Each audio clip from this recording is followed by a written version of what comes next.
E a gente começa o programa com cinema, porque amanhã entra em cartaz Para Minha Amada Morta, um suspense brasileiro premiado no Festival de Brasília. E qual é a história? Bom, um homem sofre a dor do luto, perdeu a mulher recentemente, tem que criar o filho pequeno sozinho e está vivendo um momento difícil. E aí, numa arrumação entre os objetos da mulher, ele encontra uma fita que revela algo que ele não sabia sobre ela. A gente está aqui no estúdio com o diretor Wally Muritiba e os atores Fernando Alves Pinto, Lorinelson Vladimir e a Maiana Neiva para conversar com a gente sobre esse filme que entra em cartaz amanhã. Quer ver um pouquinho? Dá uma olhada. Por que você gosta tanto de filmar?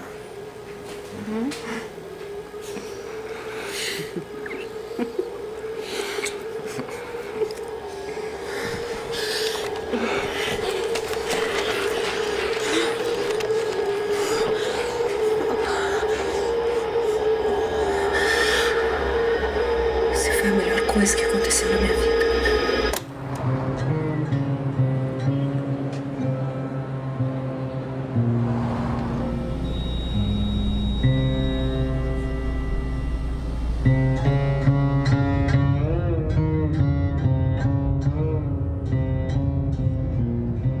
Tem certeza que você quer fazer isso?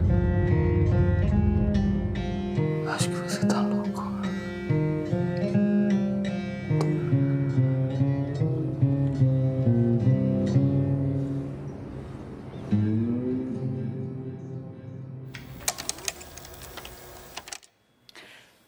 Como diria Tom Zé, estamos aqui para confundir, porque aí a pessoa fala assim, gente, o que está acontecendo, né? Sim. E a gente entra no cinema ali e fica até o final do filme se fazendo essa pergunta, né? O que é que vai acontecer, né?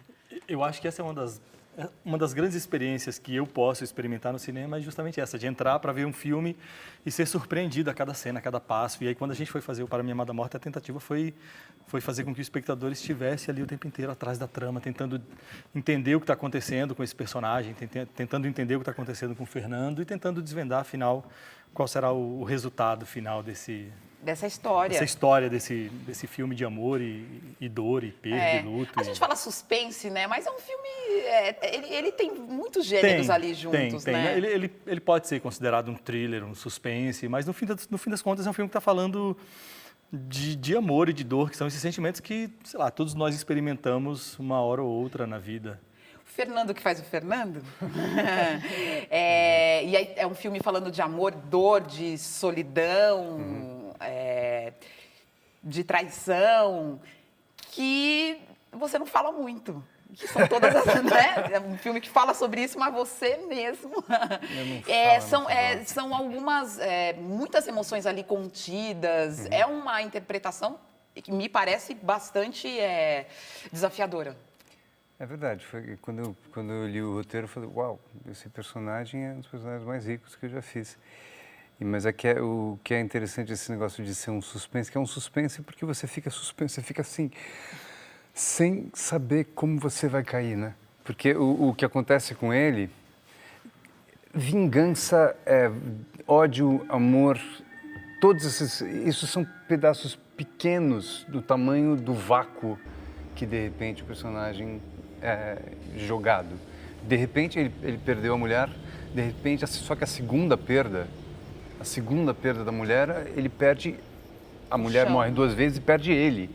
Ele some, ele desaparece, porque ele não é mais o que ele achava que era, ele não é mais nada.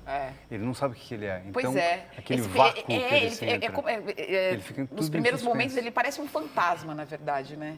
E ele Ele tá vive- ali meio... Durante né? o período de luta, ele vive num estado quase que de letargia. Então, o acontecimento do filme, sobre o qual nós não vamos revelar muito, de certa maneira coloca a vida desse cara em movimento. E, de certa maneira, faz com que esse sujeito viva, mesmo que de maneira atrapalhada e torpe, faz com que ele viva novamente e aí ele vai se lançar numa aventura de descoberta e tentativa de compreensão que vai fazer com que ele se reconecte de novo com a vida. E aí o personagem do Fernando é um personagem que fala muito pouco com o verbo, fala muito pouco com as palavras, mas que fala demais com o corpo, com o pequeno gesto, com a expressão. E eu acho que esse é um dos grandes trunfos da interpretação do Fernando nesse filme. Ele foi capaz de de dizer muita coisa, dizer coisas muito profundas com muito pouco, com um olhar, com pequenos gestos.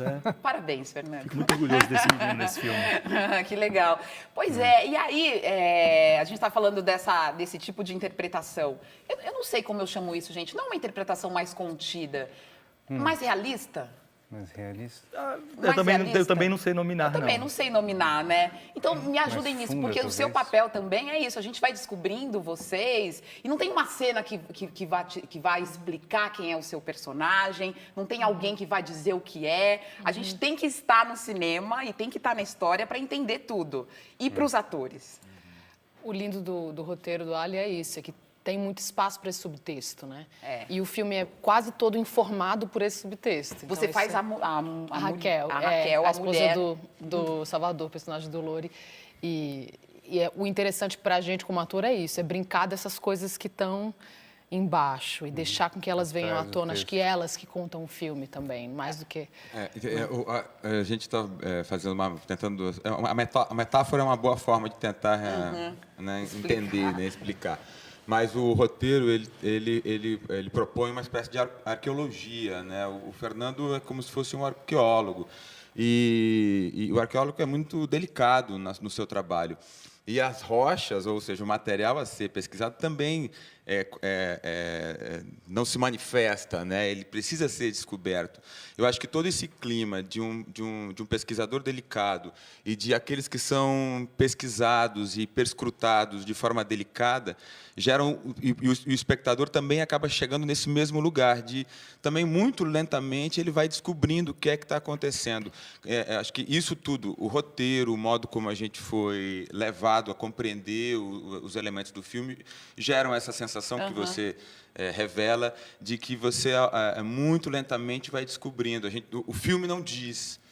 A gente é que vai, todo mundo junto. O espectador vai inferindo, e eu acho que esse processo de poder inferir ao longo do filme, de poder descobrir ao longo do filme, junto com os personagens, junto com o que os personagens estão nos dando, faz com que o espectador, de certa maneira, se sinta muito participante da história. E eu acho que isso é o que a gente tenta fazer para manter o espectador engajado no filme todo o tempo, sabe? O Ali é o seu primeiro longa. É o meu primeiro longa. Você tem uma carreira de curtas aí, já também curtas premiados, passaram por vários festivais. E você é um cineasta que não queria ser cineasta desde que nasceu. Não. E nem tipo não é o cara que vai falar assim pra mim, não, eu via tudo e sempre fiquei olhando aquelas imagens e uma hora. Não é isso, né? Quando eu entrei na faculdade de cinema, isso muito tarde, aos 27 anos de idade, eu me lembro que quando os colegas começaram a falar de cineastas como Kieslowski, Tarkovsky, meu Deus, como é que se pronuncia, como é que se escreve isso? Não fazia ideia, minha formação cinéfila começou muito, muito tarde na vida. Eu sou um sujeito do interior da Bahia, de família proletária, que, enfim, tive que fazer 1000 coisas antes de chegar no cinema. E as raras ocasiões em que eu ia no cinema na vida, eu ia como espectador e não fazia ideia de que cinema fosse algo que se fizesse. Sei lá, nunca parei para pensar de que houvesse um processo de feitura de um filme. Então, o cinema na minha vida aconteceu de maneira quase acidental. E quando você... Mas os grandes amores, as grandes paixões acontecem assim, né? De maneira quase acidental ou acidental. Pois é. E essa sua história de amor ao cinema tardia, de alguma forma, forja o seu estilo? Eu tenho, com certeza, eu acho que o fato de... Acho que forja o estilo de muita gente, acho que de quase todo criador. As experiências pregressas que a gente tem e os contatos os contatos que a gente faz pela vida, acho que forja parte da maneira como a gente vê o mundo e parte da maneira como a gente se expressa no mundo. Então, todas as 1000 outras coisas que eu fiz, e elas são muito São sui muitas. generis, muito, desde bombeiro até agente penitenciário. Agente penitenciário, bilheteiro de trem. inclusive, foi a sua transição para cineasta? Foi o período em que eu estava estudando. Uma bela transição, hein? Linda. A gente, né, Saí de trás das grades para trás das câmeras. Mas eu também fico pensando que é um local ali que você tem não gosto desse termo, aí se me corrige, tá? Material humano é feio demais, né? Porque as pessoas estão vivas quase que ali, instrumentalizar né? o humano, né? Instrumentalizar as pessoas que estão ali, mas, sei lá, a vivência com essas pessoas, riquíssimo. Né? Acho que foi determinante não apenas para a minha formação enquanto realizador, mas para a minha formação enquanto cidadão, enquanto ser humano. Assim, eu tive contato com com pessoas das mais distintas classes sociais, de origem, culturais. E de alguma que- forma elas com estão no seu histórias filme? Estão nos seus filmes? pelo menos em 3 deles, que é a Aham. trilogia do cárcere, elas estão Elas muito estão. presentes. E esse clima de suspense que a gente vive estando dentro de uma penitenciária, que é o clima de que algo pode acontecer a qualquer momento, de certa maneira está no Para Minha Amada Morta, né? Tá. É o clima de que algo vai estourar a qualquer momento. Na real é que a gente não pensa muito nisso, mas na vida tudo pode acontecer a qualquer momento. É que verdade. se a gente ficar pensando muito, a gente dá uma pirada. não vive. Muito bem, eu queria agradecer muito a presença de vocês aqui. Obrigado Boa pelo estreia, e a gente sabe que cinema nacional tem que ir bem na primeira semana para por continuar em cartaz. Então, olha isso. Esse é o nosso apelo. Vá ao cinema. É um bom apelo, não é? Por favor. Gente, muito obrigada, viu? Foi um prazer. Obrigado. Obrigada.